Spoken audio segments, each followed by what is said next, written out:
Hola, hola, ¿qué tal? Aquí de nuevo contigo, Israel Moreno. Me da muchísimo gusto saludarte y compartir contigo una nueva clase de nuestro curso Inteligencia Emocional en el Deporte, para que aprendas a gestionar tus emociones y puedas potenciar tu juego. Te doy la más cordial de las bienvenidas a la clase número 2 de nuestro curso y te reitero, pues, que tengas siempre a la mano tu cuaderno donde anotar y obviamente un lápiz o una pluma para tomar notas. Vale más la peor tinta que la mejor memoria. Así que pon muchísima atención en esta clase que vamos a compartir el día de hoy. Iniciamos formalmente. Te recuerdo que estamos en el módulo número 1, que lo hemos titulado Los fundamentos de la inteligencia emocional. Este módulo consta de dos clases, como bien sabes. La clase número 1, que es la que ya compartimos eh, en dos versiones, es decir, en dos partes, y esta clase número 2 que vamos a iniciar el día de hoy, que también la vamos a subdividir en dos partes. Hoy vamos a tratar de entender cuáles son primeramente, entender cada una de las habilidades de la inteligencia emocional y posteriormente, a medida que vayamos revisando cada una de ellas y tratando de definirlas para que tú las entiendas muy bien, en qué consiste cada una de ellas, vamos a estar compartiendo también algunas herramientas, algunas estrategias, algunos ejercicios que te van a ayudar a desarrollar estas habilidades. Sin más preámbulo, pues vamos de lleno a la clase número 2, primera parte, herramientas para comprender y desarrollar las habilidades de la inteligencia emocional. Y como te decía, en esta clase vamos a profundizar en el conocimiento primeramente de esas habilidades. Es necesario que primeramente tú las comprendas y además de entender las habilidades, vamos a aprender algunas herramientas para desarrollar cada una de ellas, que en su conjunto, al desarrollarlas, pues adquirirás un desarrollo total de la inteligencia emocional. Y como te decía, esta clase la vamos a subdividir en dos partes, dada la extensión y la importancia que tiene la densidad del contenido. Para su mejor comprensión, lo vamos a estar dividiendo pues en dos partes. Esta es la parte número 1. Y antes de entrar de lleno a cada una de las habilidades, ¿recuerdas cómo define Daniel Goleman la inteligencia emocional? Por si no lo recuerdas, vamos a recordarlo. Daniel Goleman dice que la inteligencia emocional es aquella capacidad que tenemos los seres humanos de reconocer nuestros propios sentimientos y emociones y los de los demás, de automotivarnos y de gestionar adecuadamente esas emociones, tanto en nosotros mismos como en el transcurso de nuestras relaciones. Esta definición es la definición general de lo que es la inteligencia emocional y está precisamente en el libro La inteligencia emocional de el gurú, del padre, del maestro de la inteligencia emocional. Goleman, tú le recordarás, introdujo un enfoque mucho más práctico y muy aplicable a nuestra vida diaria, eh, en el mundo laboral, en el mundo social, en el mundo de los negocios, en el mundo del deporte, en cualquier actividad de nuestra vida. Decíamos la clase anterior que Daniel Goleman fue quien popularizó este término, es decir, sacó esta importante rama del saber del ámbito de las universidades en el que había permanecido en el momento en que fue iniciada pues esta nueva área o rama del conocimiento. Y sobre todo, Daniel Goleman destaca pues que la inteligencia emocional es fundamental para el éxito en el trabajo, en las relaciones, y es incluso, dice Daniel Goleman, más importante que el coeficiente intelectual, es decir, que la inteligencia racional en muchos casos. Por supuesto que esta aportación de Goleman aplica en todos los ámbitos de nuestra vida, incluyendo obviamente en el entorno deportivo. Y ya te has dado cuenta, te estarás dando cuenta en el transcurso de este curso que vamos a estar incidiendo, vamos a estar reiterando la importancia que tiene esta habilidad de desarrollar las habilidades de la inteligencia emocional. El modelo de Goleman, pues, va mucho más allá de una teoría científica y se enfoca en competencias sociales que influyen directamente en el liderazgo y también, obviamente, en el manejo del estrés y que, obviamente, son determinantes para nuestra productividad. Vamos ahora sí ya de lleno. ¿Cuáles son esas 5 habilidades de la inteligencia emocional que relaciona Daniel Goleman? Vamos ahora a profundizar en el conocimiento de cada una de ellas. ¿Cuáles son? Bueno, la primera es la autoconciencia, también llamada autoconocimiento. La segunda es la autorregulación, también llamada autocontrol. La tercera se llama automotivación o motivación interna. La cuarta es la empatía y la quinta son las habilidades sociales, entre las cuales destaca la comunicación efectiva, la habilidad para trabajar en equipo o para jugar en equipo en el caso del deporte y la habilidad para resolver conflictos.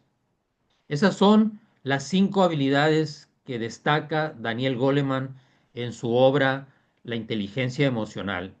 Vamos ahora a profundizar en el conocimiento de cada una de ellas, recordando siempre que para Daniel Goleman estas habilidades influyen o incluyen una combinación de competencias emocionales, personales y sociales que influyen pues en el comportamiento, en las relaciones interpersonales y en el éxito profesional, social, en el éxito deportivo, en el éxito en cualquier ámbito, en cualquier campo de nuestra vida.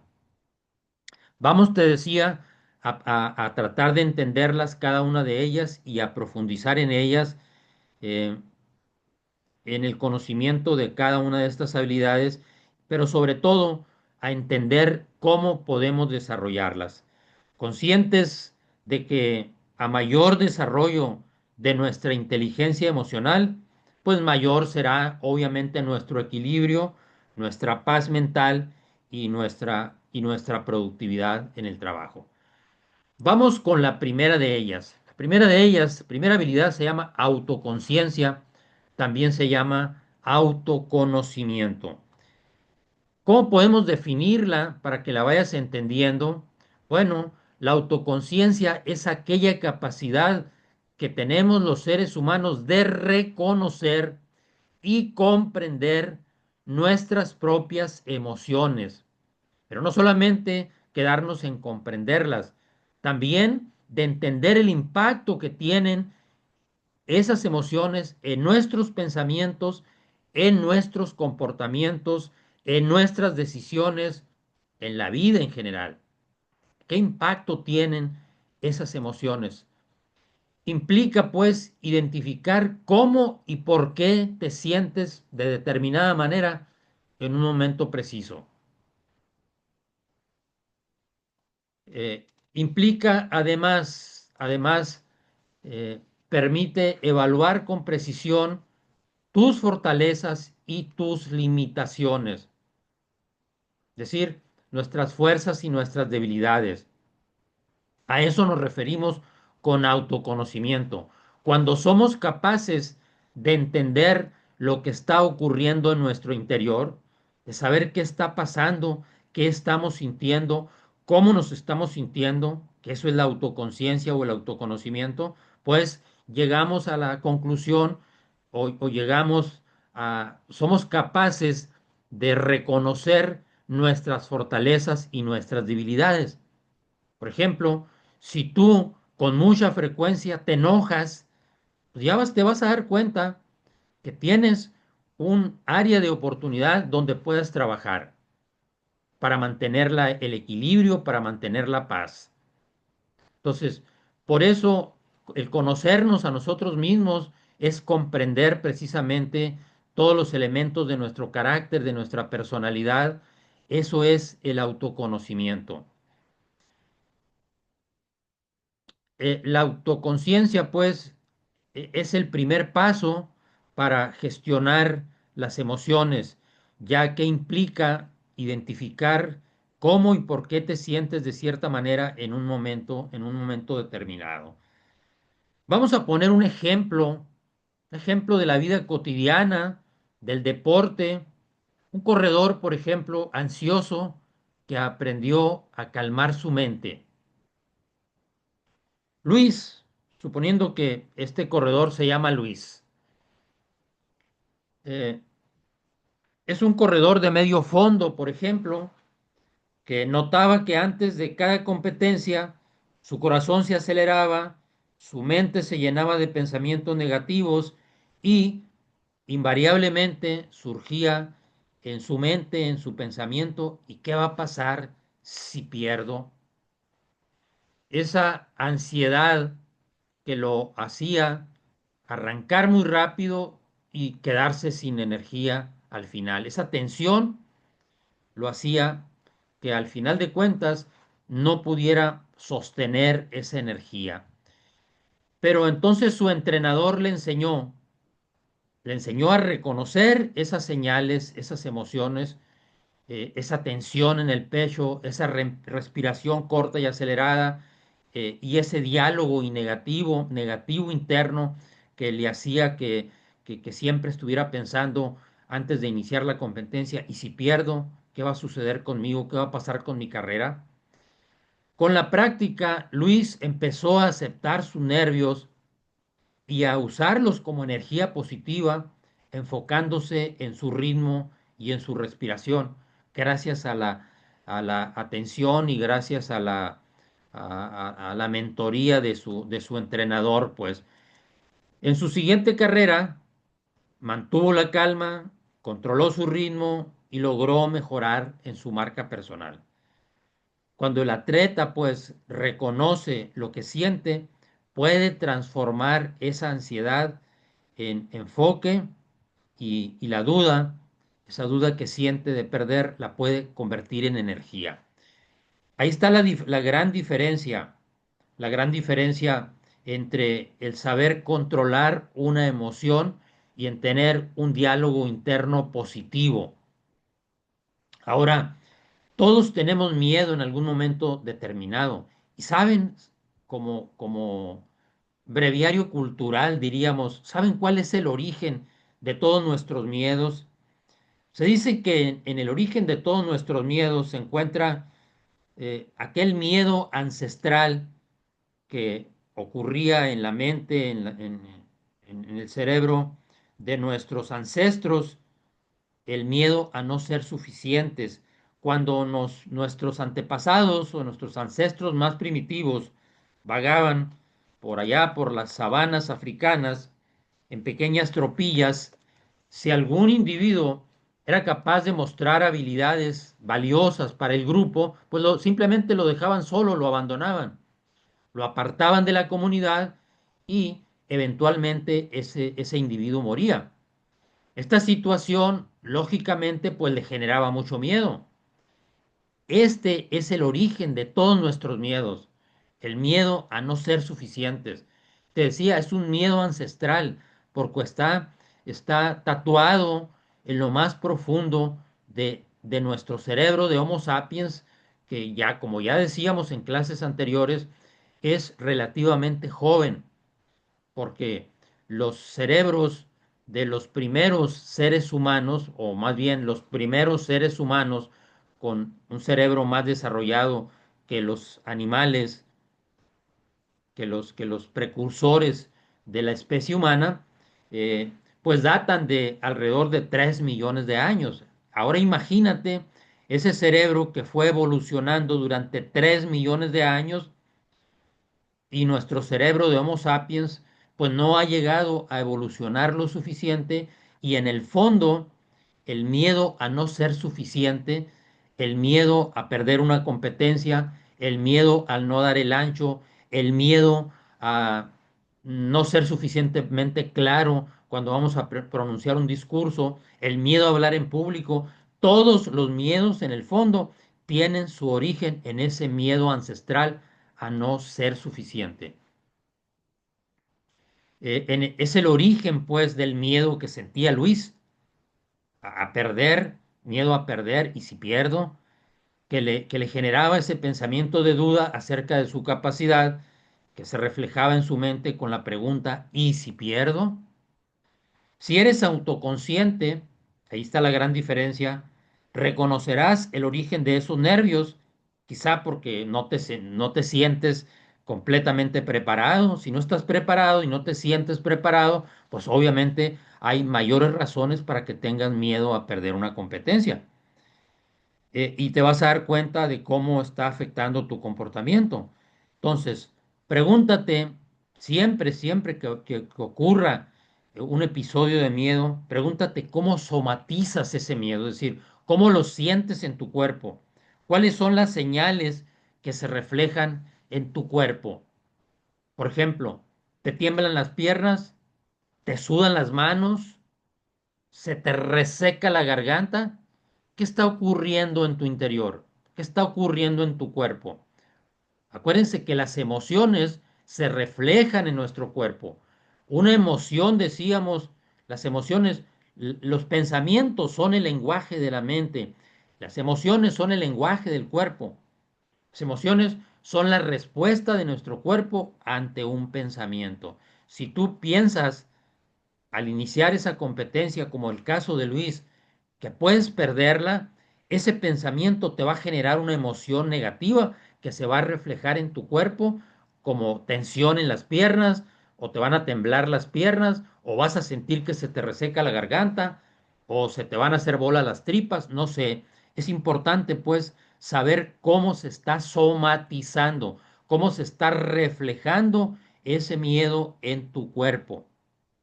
Entonces, eh, al ser consciente de estas emociones, puedes tomar medidas, pues, para gestionarlas. ¿Qué medidas? Pues las vamos a ir viendo poco a poco, pero te las adelanto, como respirar profunda y sosegadamente, o hacer una breve pausa, contar hasta 10 antes de iniciar la competencia. Cualquiera que ésta sea, que las vamos a ver más adelante, como te decía, estas habilidades te va a ayudar a tranquilizar tu mente y a eh, atravesar ese miedo, o sea, actuar a pesar del miedo. Ahora, ¿cuál es la importancia de la autoconciencia? Bueno, pues te ayuda en primer lugar a mantener la calma bajo presión, mejora tu enfoque mental y tu rendimiento y además fomenta obviamente la confianza en ti mismo, en tus habilidades, en tus capacidades, en tus dones, en tus talentos y te ayuda muchísimo obviamente en el control emocional. Visto así someramente, ¿qué es la autoconciencia o el autoconocimiento, la importancia que éste tiene? Y espero que este ejemplo te haya quedado claro. Vamos a ver ahora algunas herramientas que nos puedan ayudar a desarrollar la autoconciencia. ¿Cuáles son estas herramientas? Fundamentalmente, te voy a compartir dos. Te voy a proponer algunos ejercicios que te puedan servir en cualquier ámbito de tu vida, no solamente en el terreno de los deportes. Cuando estudiemos el módulo 3, ahí nos vamos a enfocar en desarrollar más estas habilidades de la inteligencia emocional en el ámbito deportivo. Pero ahorita, en términos muy generales, estas herramientas para desarrollar la autoconciencia las puedes aplicar en cualquier ámbito de la vida. ¿Y cuáles son estas dos herramientas? Primero, escribir un diario emocional. Eh, Cuando tú escribes un diario emocional, lo que ocurre es que en un diario aprendes a identificar tus emociones, identificando las situaciones que las provocan y cómo es que las manejas. Reflexionas sobre patrones emocionales y cómo influyen en tus acciones. Escribir un diario es sentarte todos los días a determinada hora, puede ser durante la noche, antes de acostarte, y describir con tu puño y letra sobre tu libreta qué fue lo que ocurrió durante el día, cómo te sentiste, cómo reaccionaste, qué sentiste en tu cuerpo, es decir, plasmar en tu diario tus emociones. Una vez que las vas plasmando, te vas dando cuenta de lo que está ocurriendo. Ahora, los diarios, déjame decirte, son muy importantes. Son recursos muy utilizados a lo largo de la historia precisamente para gestionar las emociones. Y tenemos un diario muy ejemplar, como ejemplo, el famoso diario de Ana Frank. No sé si tú hayas oído hablar de él o incluso si lo hayas leído. ¿Quién era Ana Frank? Ana Frank era una joven judía que se escondía con su familia en el ático, en alguna parte de su casa, por allá en Ámsterdam, en los Países Bajos, durante la ocupación nazi de la Segunda Guerra Mundial. Y a través de sus escritos, Ana Frank reflexionaba sobre el miedo, sobre la incertidumbre, sobre la esperanza, en medio de una situación muy extrema. Los judíos eran seriamente perseguidos por los nazis y Ana Frank pertenecía a una familia judía. Y bueno, el escribir su diario le permitió expresar sus frustraciones, sus ansiedades, lo cual le ayudó a lidiar mucho con ese estrés emocional. Es una especie de catarsis, pues.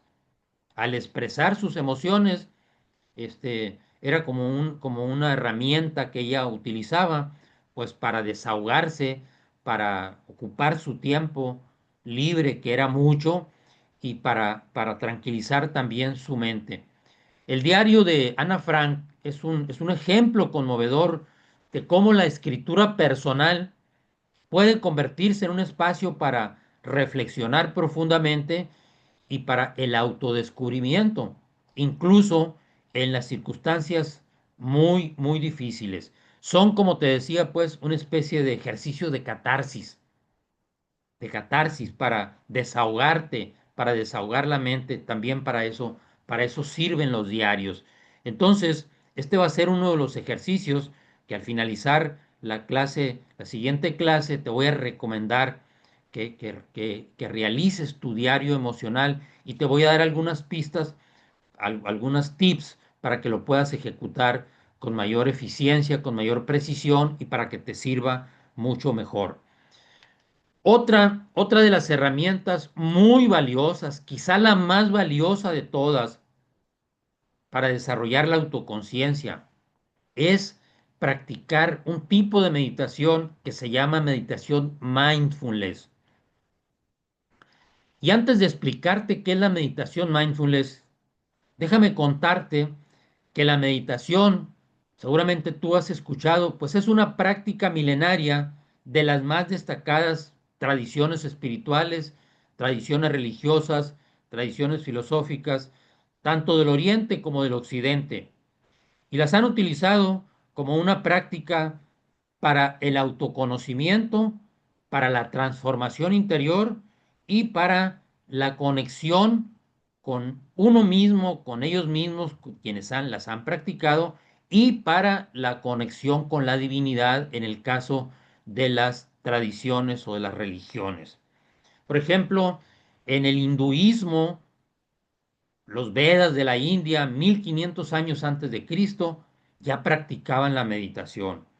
El budismo en el siglo VI antes de Cristo o el taoísmo en China en el siglo IV antes de Cristo, todas estas, todas estas tradiciones espirituales y religiosas han utilizado esta herramienta de la meditación. Ahora, la práctica del mindfulness es un estilo de meditación que en los tiempos modernos ha cobrado mucho auge y lo han utilizado o lo están utilizando grandes instituciones como, perdón, instituciones como la Clínica Mayo o instituciones eh, como la Fuerza Armada de los Estados Unidos están utilizando esta herramienta que se llama mindfulness. Perdón, traigo la garganta muy reseca.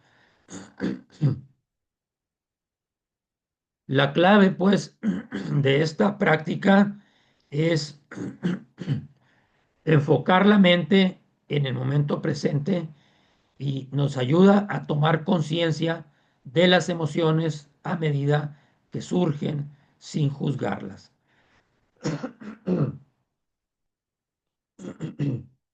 Esta práctica te ayuda a fortalecer tu capacidad para reconocer y para aceptar tus propias emociones. Y antes de pasar a explicarte qué es el mindfulness con mayor precisión, cómo se practica y los beneficios de esta meditación mindfulness, hay un ejemplo de un futbolista español que practica el diario emocional y que me gustaría compartirte. Este futbolista es Andrés Iniesta. Andrés Iniesta, en su libro La jugada de mi vida, Iniesta describe cómo escribir sobre sus emociones lo ayudó a superar una profunda depresión, curiosamente, que le ocurrió tras ganar el campeonato mundial de fútbol. Fue un episodio de Iniesta digno de recordar, de esos partidos que se quedan guardados en la conciencia colectiva del deporte mundial. El marco de este acontecimiento fue el Mundial de Fútbol de la FIFA en el año 2010. Fue celebrado por allá en Sudáfrica. Ese torneo es especialmente recordado porque España ganó en ese entonces su primer título mundial. Andrés Iniesta, marcó el gol decisivo en la final contra Países Bajos, es decir, contra Holanda, en el minuto 116, y esto ocasionó, pues, logró con este gol la victoria 1-0 sobre la selección, sobre la otra selección. A pesar de este logro histórico, curiosamente, Andrés Iniesta contó más tarde en su libro La jugada de mi vida y en varias entrevistas que poco después de esta hazaña, pues cayó en una profunda depresión, se sentía vacío emocionalmente, sin energía, sin motivación, y fue esta herramienta de la escritura la que se convirtió en una herramienta terapéutica para comprender y gestionar lo que estaba pasando en su interior, gestionar sus emociones. Entonces, este es un episodio que aproveché la oportunidad para contártelo, para que te des cuenta de que es una herramienta utilizada por muchas personas, pero también por los deportistas, esto de la escritura del diario emocional. Ahora, vamos de lleno a explicarte qué es la meditación mindfulness. Quiero que pongas muchísima atención porque esta es una herramienta que quiero que aprendas, que primeramente que te convenzas de la importancia. Segundo lugar, que aprendas cómo practicarla. Y lo primero que tenemos que decir es tratar de definirla. ¿Qué es? ¿Qué se entiende por meditación mindfulness? Dicen los estudiosos que el mindfulness es un estado de la mente que surge cuando prestamos atención al momento presente, en una actitud de apertura, curiosidad y no juicio. Esa es la definición. Vamos a tratar de entenderla. Básicamente es un entrenamiento de la atención. Te ayuda a mantener la atención de tu mente, que te vuelve capaz de enfocar tu mente y de dirigirla para que tu mente no vaya de un lado a otro descontrolada. Fíjate, nuestra mente, Santa Teresa de Ávila o Santa Teresa del Niño Jesús, le llamaba la loca de la casa. Imagínate a una loca en tu casa, una loca que anda para arriba y para abajo. Santa Teresa comparaba nuestra mente con la loca, le decía la loca de la casa. ¿Quién fue Santa Teresa? Pues nada más ni nada menos que una gran mística eh, y escritora española del siglo XVI, quien empleó esta expresión para referirse precisamente a la naturaleza inconsciente y cambiante de la mente humana, que muchas veces puede descontrolarse y llevarnos a pensamientos y preocupaciones innecesarias y hasta estériles, obviamente. Hoy sabemos, gracias a la neurociencia, que los seres humanos tenemos alrededor de 60,000 pensamientos al día. Fíjate, ¿habías escuchado esto? ¿Sabías que nuestra mente es bombardeada o se gestionan a través de nuestra mente a lo largo de nuestro día, obviamente de las horas que estamos en vigilia, alrededor de 60 a 90,000 pensamientos diarios? Nuestra mente tiende a llevarnos, desafortunadamente, a las experiencias negativas y catastróficas del pasado o a forjarnos futuros apocalípticos si es que no las sabemos controlar. A esto se refería también aquel monje tibetano que decía que la mente es como un mono travieso saltando de rama en rama. Es decir, aplicado precisamente pues al descontrol que a veces ocurre en nuestra mente. O otros autores la comparan o la asemejan con una olla de grillos. Imagínate una olla de grillos, cómo saltan, cómo gritan, cómo chirrean en una olla encerrada los grillos. Y déjame decirte otra cosa que te va también a sorprender muchísimo si no lo has escuchado nunca. Hoy en día, las dos enfermedades más letales de nuestro tiempo son la depresión y la ansiedad. Y la depresión surge cuando anclamos nuestra mente en los errores o en los problemas del pasado. Y la ansiedad tiene uno de sus orígenes en las preocupaciones por futuros apocalípticos que forjamos en nuestra mente. Y resulta que ni el pasado ni el futuro existen. Son creaciones de nuestra mente, son ilusiones de nuestra mente. Si te enfocas en el pasado o en el futuro, como a veces suele suceder, caes en el mundo de la ilusión y se te escapa el momento presente. Solo existe el momento, el eterno momento presente. Pasado y futuro no existen. Son ilusiones de nuestra mente. El momento presente es el único momento, el único tiempo en que podemos vivir si queremos realmente desarrollarnos y prosperar. Y ya lo decía el gran filósofo chino Lao Tse, el fundador del taoísmo, por allá 6 siglos antes de Cristo. Si te enfocas en el pasado, decía él, estás deprimido.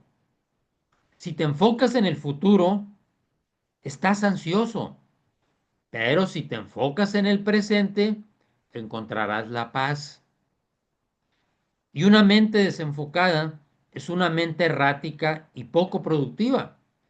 Imagínate que eres un pitcher, por ejemplo, si nos vamos al béisbol, y estás desenfocado, el desenfoque mental hace que pierdas el control. Y eso es claro, típico, lo saben, lo entienden. Un pitcher que pierde el control mental, pierde el control emocional, pierde el control de la velocidad, el control de sus lanzamientos.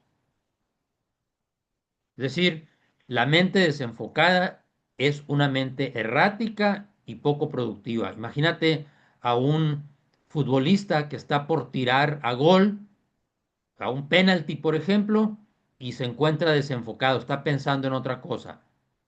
¿Cuál es la clave de una buena jugada en cualquier deporte? El enfoque, la atención, la precisión. Y el enfoque mental hace que todo tu cuerpo, actúe armónicamente y obviamente seas efectivo en esos movimientos. Una mente desenfocada pues es errática y poco productiva. El mindfulness te va a ayudar a enfocar tu mente precisamente. De ahí la importancia de esta práctica. Los beneficios de esta meditación han sido probados por las tradiciones ancestrales, como ya te decía, religiosas, y hoy son demostrados por la ciencia y abarcan todas las áreas de la vida. O sea, nos ayuda en el área de la salud, en el área de la economía, del humor, de las relaciones, del comportamiento y obviamente en el área de los deportes.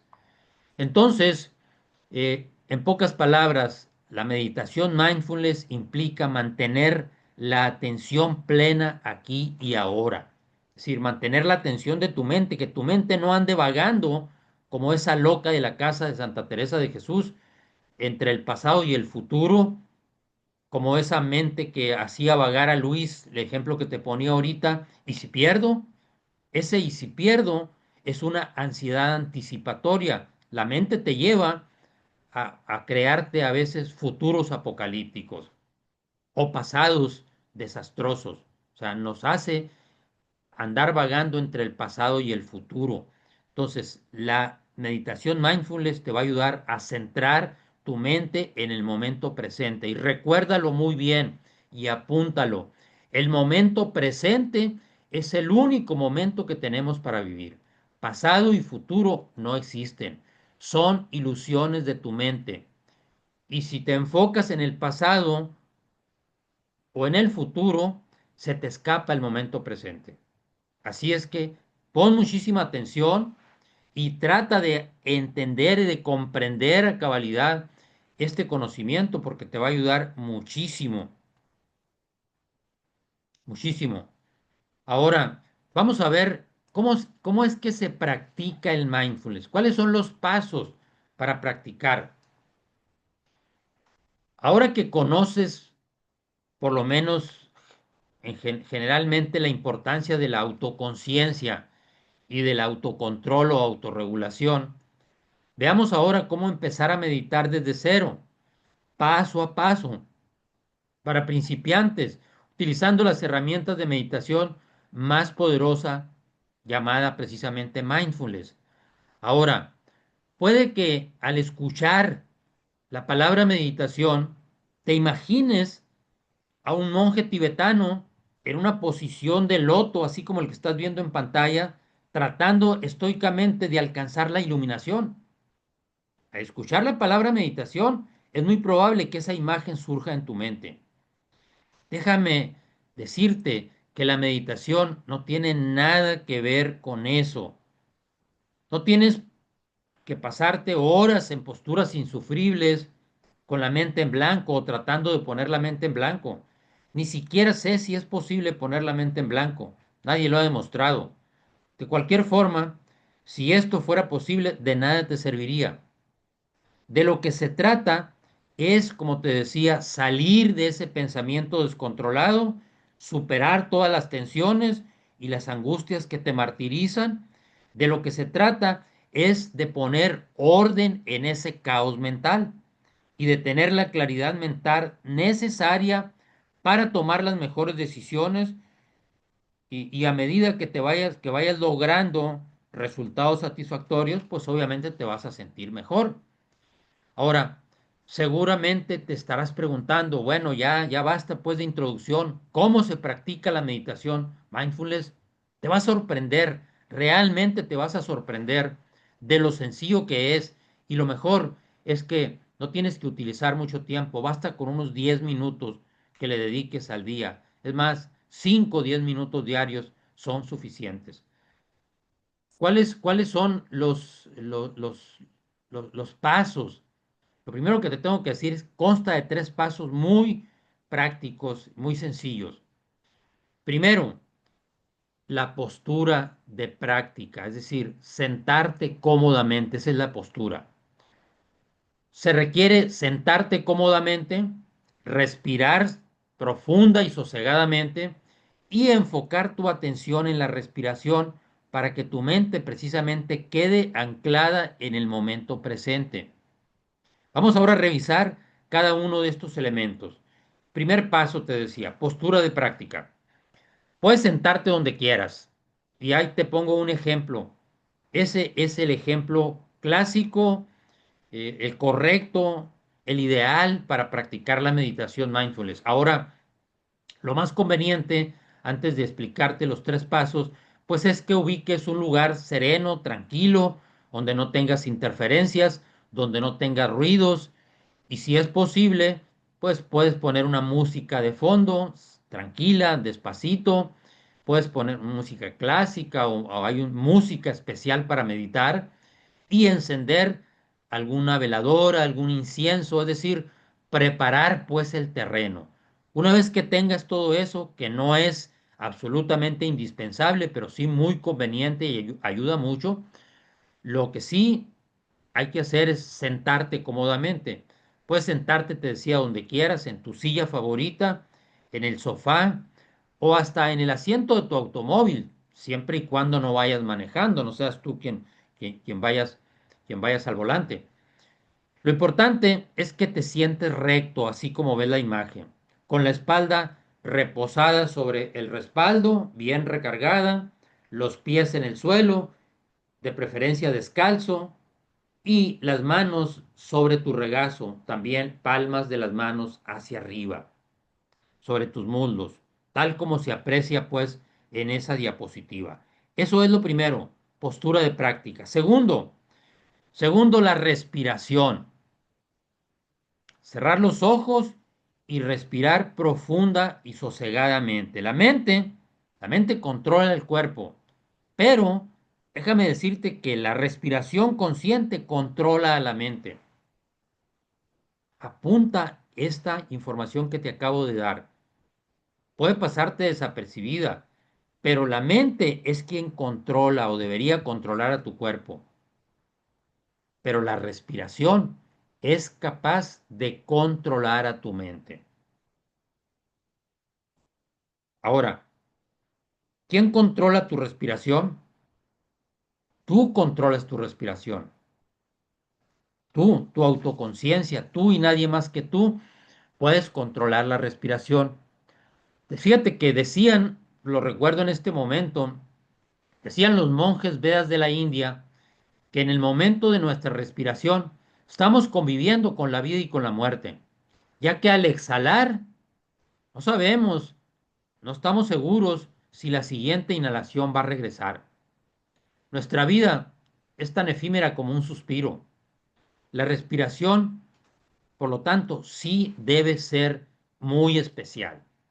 Tenemos que hacer un pequeño cambio respecto a cómo respiramos en la vida diaria.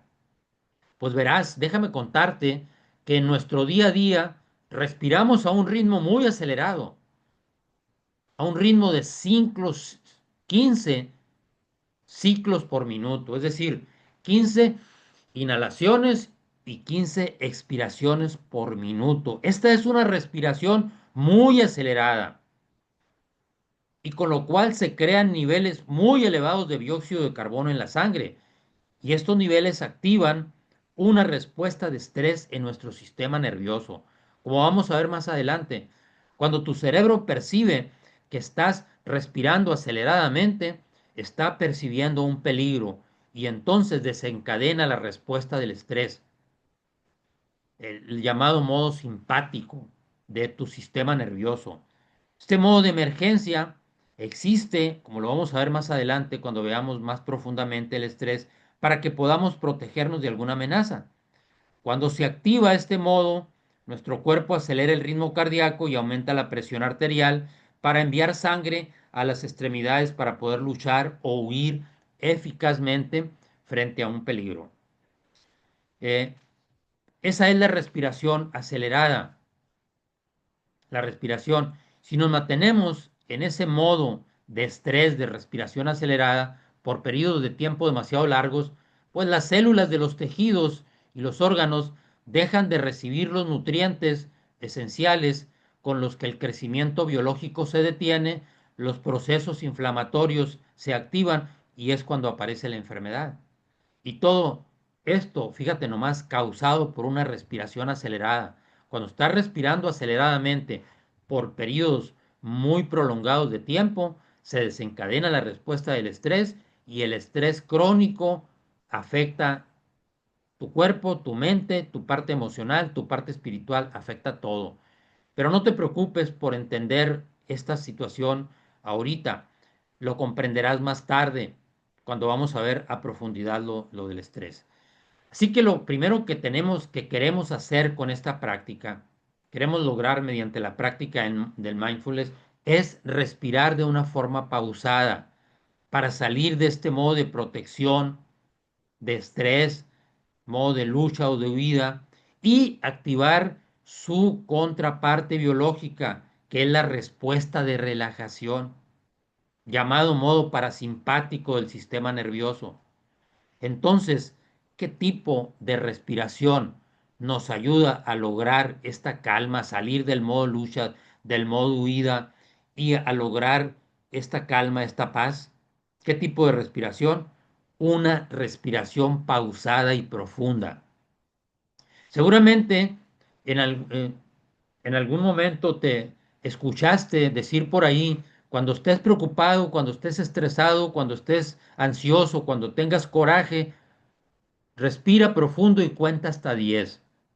No nos decían por qué, ni cómo, ni cuáles eran los beneficios, pero es acertada esta recomendación.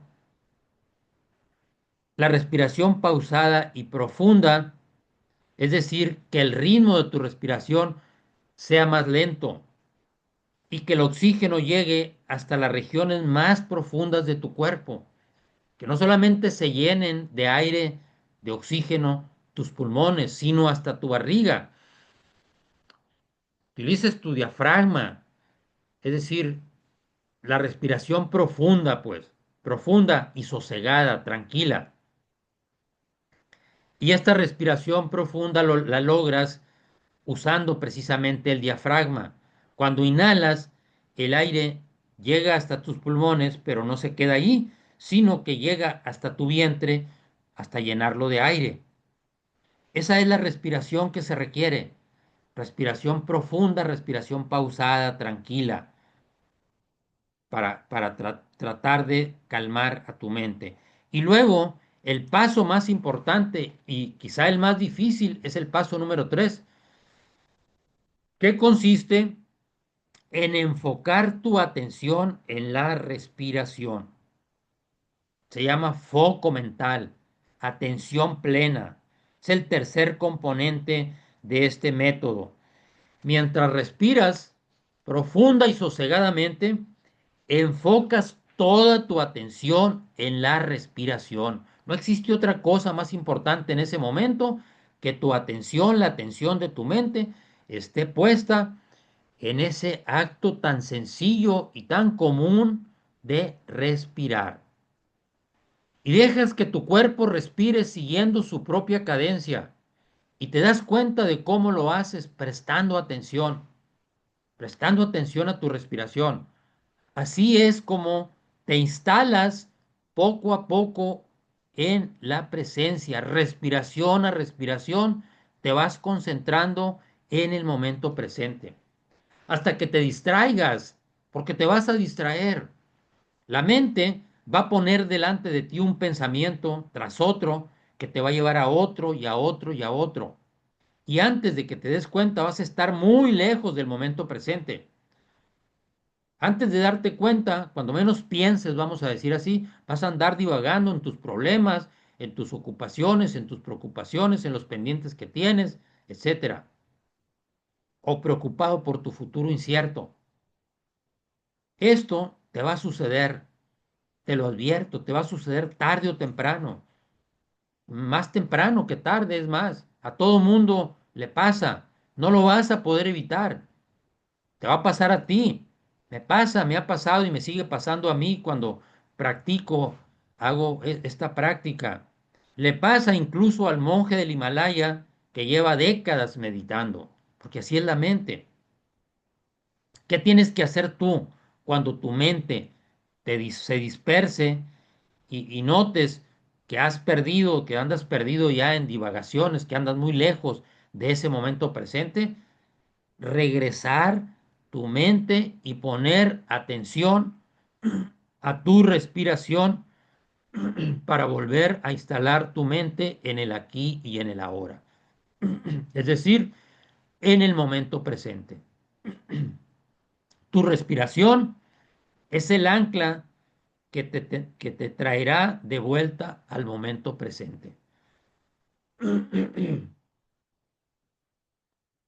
Tu mente se distrae una y otra vez y tú la traes de vuelta al momento presente una y mil veces si es necesario. No te frustres, no te desesperes, sobre todo al principio. Cuando te distraigas, usa precisamente el ancla de la respiración para enfocar de nuevo tu atención. Como te dije al principio, el objetivo de esta práctica en mindfulness no es eliminar los pensamientos ni dejar la mente en blanco.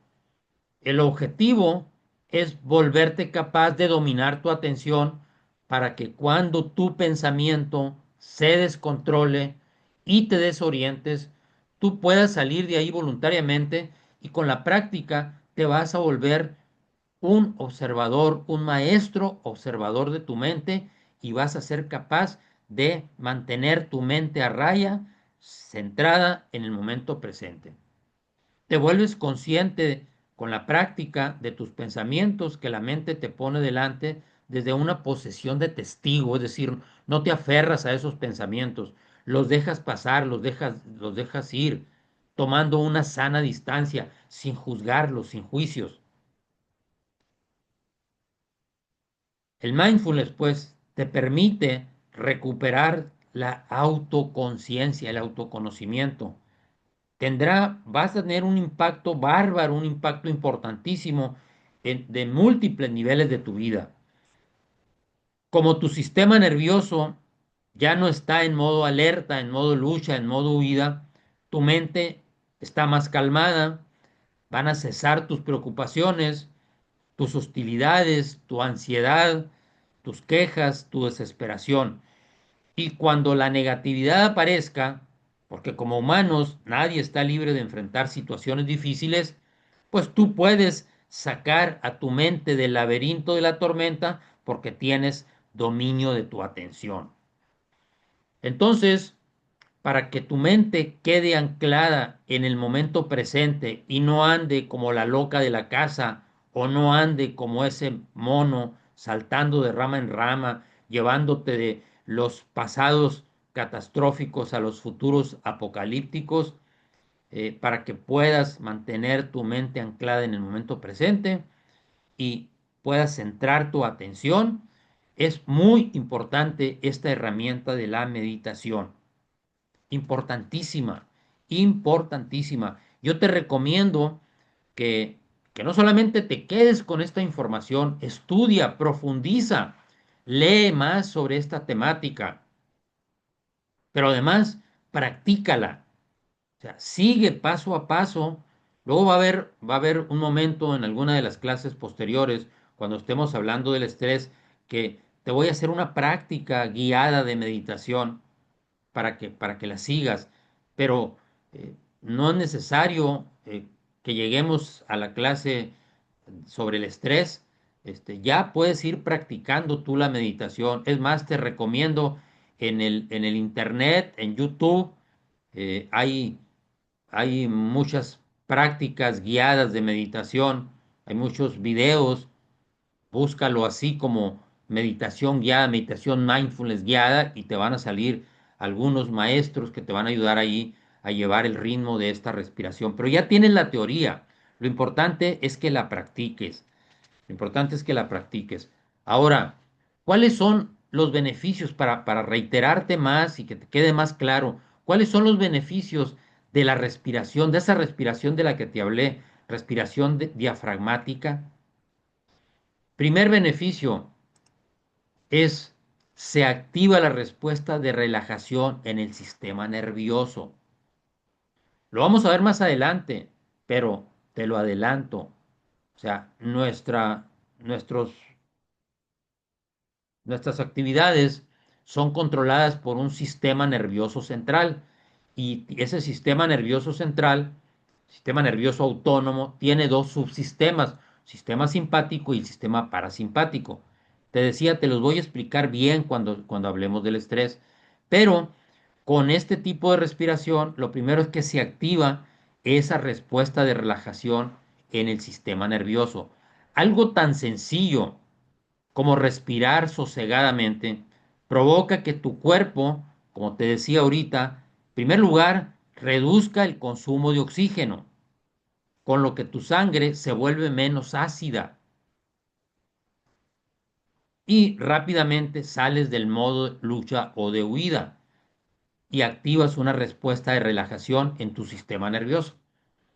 Por eso te decían ese dicho tan popular o esa práctica que te recomendaban seguramente en la escuela o en alguna ocasión alguna persona adulta te la recomendó y te dijo, cuando tengas problemas, cuando estés agitado, cuando estés nervioso, cuando estés ansioso, cuenta hasta 10, respira profundamente y cuenta hasta 10. Esto es activar la respuesta de relajación del sistema nervioso a través de la respiración.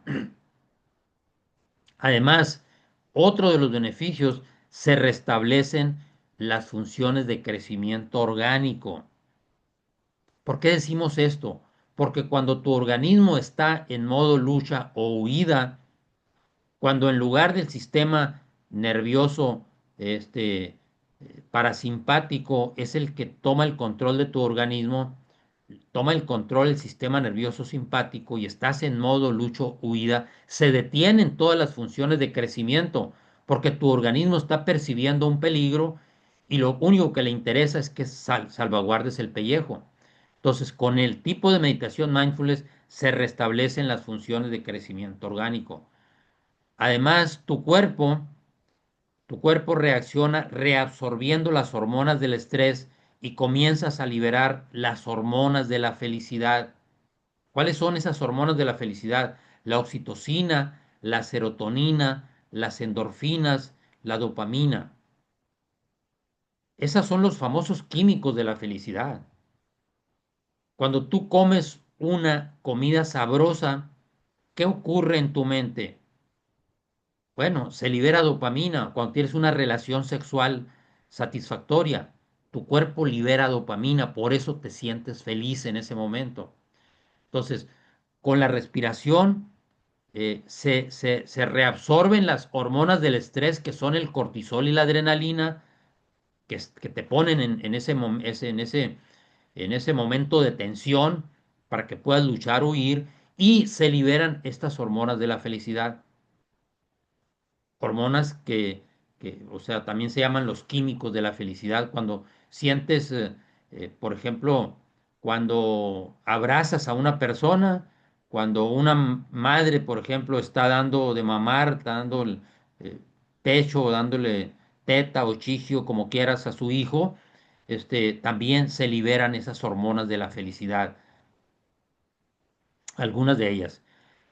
Entonces tu cuerpo reacciona favorablemente, se reabsorben las hormonas del estrés y se liberan las hormonas de la felicidad.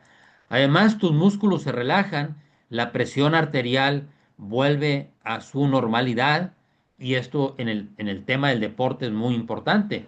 Imagínate un deportista que está tenso, que no está relajado, pues no puede controlar sus movimientos. La respiración te ayuda mucho a esta. Además, se reactiva también el sistema inmunológico y hay coherencia entre tu cerebro y en tu corazón. Te sientes físicamente relajado y descansado y mentalmente despierto. Todo esto sucede en solo 3 minutos de respiración abdominal o diafragmática. Esta es la razón por la cual te recomiendo respirar de esta forma al practicar la meditación mindfulness. Y no te lo recomiendo yo te estoy compartiendo los conocimientos, los resultados que han llegado a concluir grandes experimentos de la neurociencia. Esto está probado en laboratorio, está probado, está comprobado, pues que todos estos beneficios son beneficios de este tipo de meditación. Ahora, ¿cuáles son los beneficios en términos generales de la meditación mindfulness? Como te dije al principio, el objetivo del mindfulness no es eliminar los pensamientos ni dejar la mente en blanco.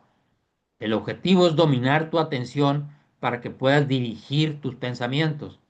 El objetivo es volverte capaz de dominar tu atención para que cuando tu pensamiento se descontrole y te desorientes, tú puedas salir de ahí voluntariamente. Con la práctica te volverás un observador de tu mente y un maestro en la atención.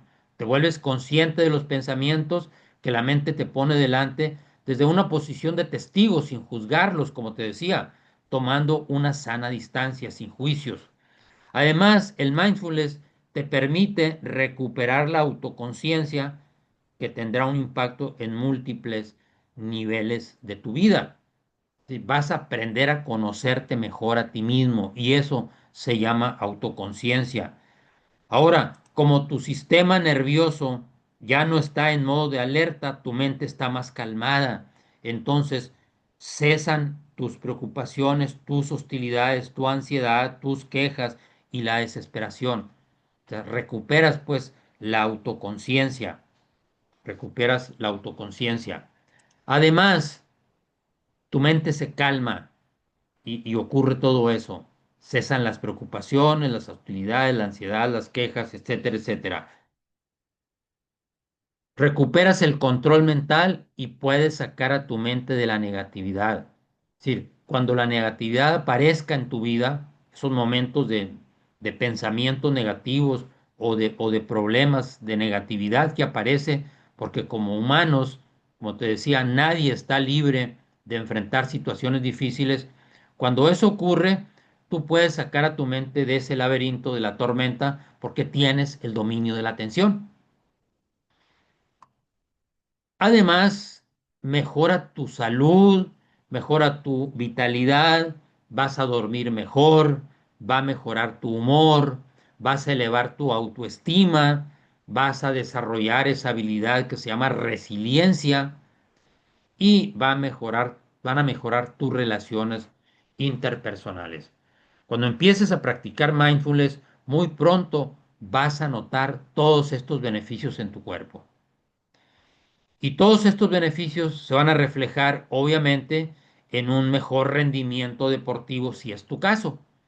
Si eres un deportista, si eres un entrenador, pues todos estos beneficios van a hacer que puedas potenciar tu juego, que puedas ser más productivo, que puedas desarrollarte, desempeñarte mejor en el terreno de juego, en la práctica, en los entrenamientos o ya en las competencias reales. Vamos ahora con la habilidad número 2. La habilidad número 2 se llama autorregulación o autocontrol. Gestión emocional también se le denomina. Daniel Goleman la denomina la aptitud magistral. Porque de nada sirve que te des consciente, que seas consciente de lo que está ocurriendo en tu interior si no eres capaz de aplicar, de desarrollar esta habilidad de la autorregulación, de autorregularte. Goleman le dedica el capítulo 6 de su libro La inteligencia emocional a esta habilidad.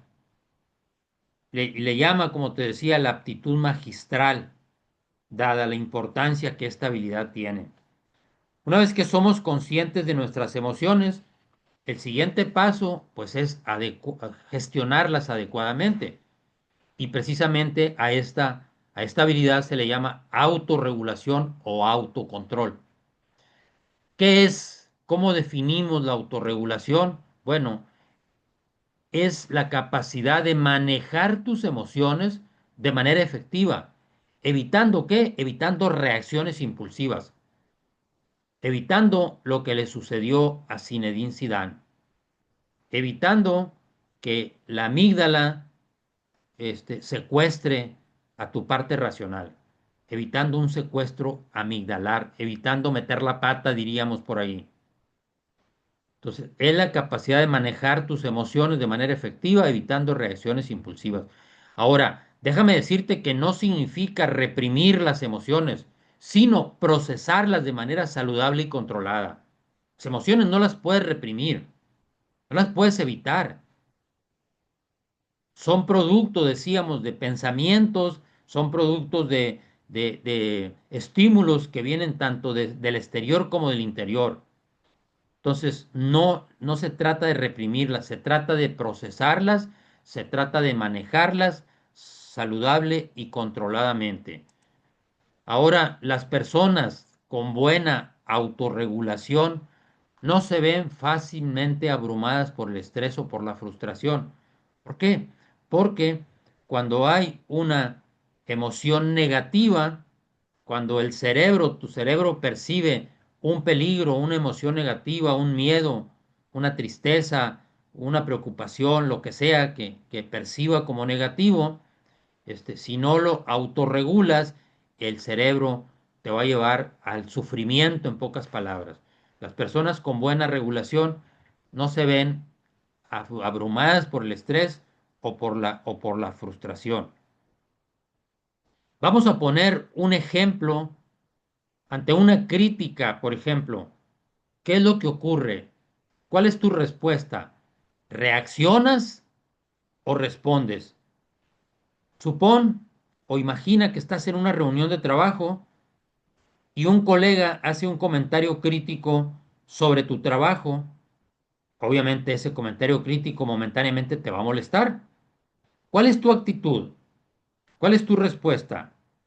¿Respondes aplicando las habilidades de la inteligencia emocional, la autorregulación, o te enciendes como un energúmeno, reaccionas como un vil animalito que se ve atacado y reaccionas?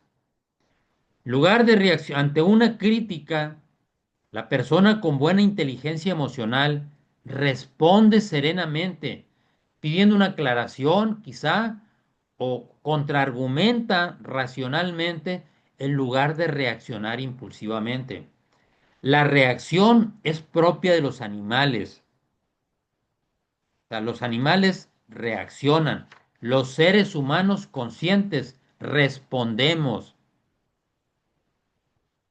Emocionalmente, quizá te puedas tomar en ese momento un momento para respirar profundamente, mantener la calma y responder de manera constructiva más adelante, tal vez pidiendo aclaraciones o proponiendo soluciones, contraargumentando racionalmente, pero no reaccionas, respondes, pues hay una gran diferencia entre reaccionar y responder. Ante la crítica, te está criticando un compañero, está criticando tu trabajo o tu argumentación o lo que sea en esa reunión de trabajo, tú puedes responder hasta con una bofetada o con una mentada de madre o agrediéndolo, contraagrediéndolo o atacándolo. En cambio, si tienes desarrollada la autoconciencia y la autorregulación, no te vas a desgastar, vas a pedir una aclaración, vas a contraargumentar, te vas a calmar, vas a respirar, vas a hacer uso de estos recursos que estás aprendiendo, pues para poder controlar ese momento, esa tensión, esa, esa emoción descontrolada que puede venir, pues. Vamos a ver un ejemplo de autocontrol en el deporte. Imagina a un futbolista profesional que está disputando la final de un torneo. Futbolista profesional disputando la final de un torneo. Durante el segundo tiempo recibe una falta muy fuerte de un rival que además lo provoca verbalmente.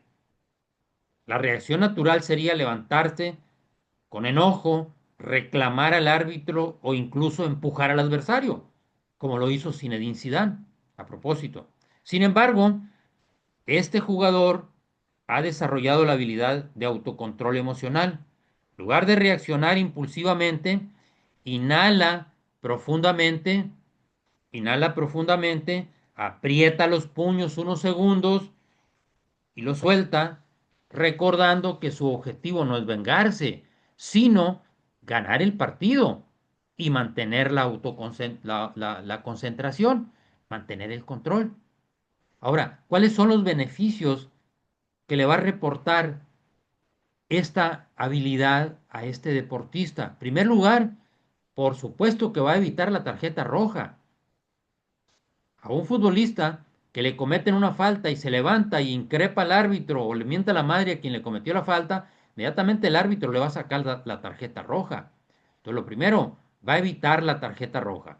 Segundo, va a mantener su energía enfocada en el juego. No se va a descontrolar, no se va a enrabiar, no se va a encorajinar y la energía se va a ir a, a, a, a que se ponga tenso, a que se ponga en modo lucha o huida. Va a mantener la energía enfocada en el juego. También, obviamente, va a ser motivo de inspiración para sus compañeros con su seriedad, porque los ejemplos arrastran, convencen. Las palabras convencen, dicen por ahí el dicho, pero los ejemplos arrastran. Entonces te vas a convertir, ese jugador se va a convertir en inspiración para sus compañeros, con su seriedad, con su ecuanimidad, con su buen desarrollo de la inteligencia emocional. Y sobre todo va a poder conservar la claridad mental para ejecutar una jugada decisiva que seguramente se va a presentar minutos después. ¿Te das cuenta de la importancia que tiene el autocontrol en el deporte? Bueno, esta solamente es, vamos a decir así, una probadita de lo que vamos a ver en el módulo 3. Vamos a ver paso a paso cada una de las habilidades y cómo influyen en el ámbito deportivo. Ahora, vamos viendo algunas herramientas para desarrollar la autorregulación o el autocontrol. Y discúlpame que sea reiterativo, pero esta es la más importante técnica de autorregulación. La respiración profunda ayuda, como ya te lo decía ahorita, a calmar el sistema nervioso. Practicar la respiración profunda te ayuda a calmar el sistema nervioso y te da tiempo para reflexionar antes de reaccionar impulsivamente. Es el famoso, otra vez te lo reitero, cuenta hasta 10. Respira profundo y cuenta hasta 10. Aprender a respirar profundamente, lo que se le conoce como la respiración diafragmática, que ya te lo explicaba ahorita, es un arte y reporta muchos beneficios a nuestra salud emocional. Y es muy importante en el ámbito deportivo. Como ya decíamos anteriormente, y te lo acabo de decir, pero te lo reitero, con frecuencia respiramos muy aceleradamente, a razón de 15 ciclos por segundo, es decir, 15 aspiraciones y 15 expiraciones. Esta es una respiración muy acelerada y, como también te lo decía, genera mucho dióxido de carbono en nuestro sistema circulatorio. La respiración acelerada, además, es una señal de peligro para nuestro cerebro y desencadena la respuesta del estrés, que pone a nuestro organismo en modo lucha o huida, como veremos más adelante cuando hablemos precisamente del estrés. La otra es cuenta hasta 10, contar hasta 10, a fin de ganar tiempo para responder en lugar de reaccionar. Este breve descanso te va a permitir procesar la situación y elegir una reacción un poco más apropiada. Bueno, vamos a ir cerrando esta clase, por ahí la vamos a dejar en estas dos habilidades, espero te hayan quedado claras, espero hayas entendido, hayas comprendido y empieces a poner en práctica estas habilidades de la inteligencia, estas herramientas tan sencillas, tan de la vida diaria de la inteligencia emocional. Vamos a ir cerrando esta clase con unas ideas fuerza para cerrar y pensar. Vamos a traer a la memoria una frase del gran Marco Aurelio, apodado el emperador filósofo, que el gran emperador romano, le decían el filósofo o el sabio. Marco Aurelio es considerado uno de los principales representantes del estoicismo. ¿Y qué es el estoicismo? Es una corriente filosófica que enseña precisamente la autodisciplina, la virtud y la aceptación serena del destino. Su principal legado filosófico de este eh, destacado representante del estoicismo que fue Marco Aurelio, tiene un libro bellísimo que se llama Las Meditaciones. ¿Qué dice Marco Aurelio? Tú tienes poder sobre tu mente, no sobre los acontecimientos externos. Date cuenta de esto y encontrarás la fuerza. En esto consiste la autoconciencia, la autorregulación y la atención plena. En darnos cuenta de que no somos responsables ni tenemos control del más del 90% de lo que ocurre a nuestro alrededor, pero sí tenemos control de cómo procesamos, cómo pensamos, cómo actuamos en función de lo que ocurre. Y de eso depende la buena gestión emocional. El buen control de tus pensamientos y de tus emociones te van a ayudar muchísimo a responder en lugar de reaccionar ante los estímulos del medio y ante los mismos pensamientos. Esta frase que te acabo de compartir resume muy bien las habilidades emocionales de la autoconciencia, la autorregulación y nuestra capacidad para vivir el momento presente, que eso es precisamente la atención plena. Yo te agradezco muchísimo tu atención en esta clase. Espero que vayas poco a poco profundizando y comprendiendo estas habilidades para después practicarlas con toda precisión, con toda maestría. Continuamos en el módulo 1. Vamos a la clase número 2, segunda parte. Vamos a continuar con herramientas para comprender y desarrollar las habilidades de la inteligencia emocional. Vamos a ver qué es la motivación interna, qué herramientas podemos utilizar para desarrollarla, qué es la empatía eh, y las habilidades sociales y las herramientas para desarrollarlas. Yo te agradezco muchísimo tu atención en esta clase y nos vemos con todo el favor de Dios en la próxima